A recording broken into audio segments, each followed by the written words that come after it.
They're scrapping this megatouch gold by Merit Industries Incorporated game that I've had, and I've just gotten around to scrapping it, along with the different stuff like the copper. You can see that some of the copper is made up of the yolks of the coils for the picture tube, which, by the way, as it turns out, it has a touch screen, so apparently that existed, although that of which I did not know was a thing for cathode ray tubes to have the ability of being equipped with a touch screen. So, coolio. And as for the rest of it, I'll probably keep these heat sinks here, right there and there. By the way,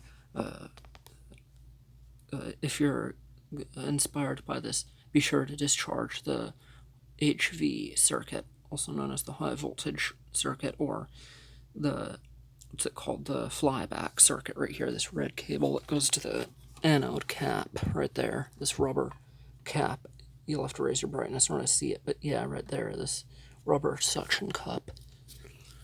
Use it with a screwdriver, slide it under there. Careful not to scratch the glass or it might implode, but yeah, just be careful with it.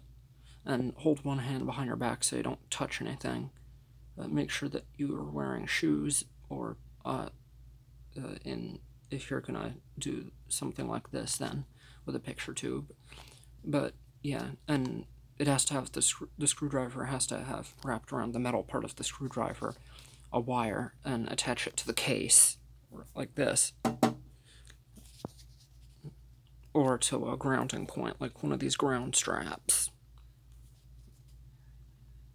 But yeah, that way it discharges, assuming that there's any voltage, especially if it's a older picture tube, because you never know. Even though the newer ones are supposedly equipped with a quote-unquote bleeder resistor, so it discharges itself over time if it's unplugged.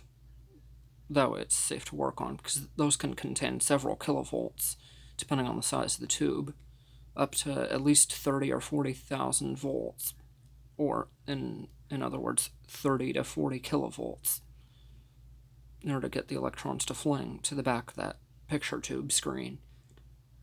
But yeah, that's all, basically. Just be safe if you're gonna do this. But otherwise, don't try this at home.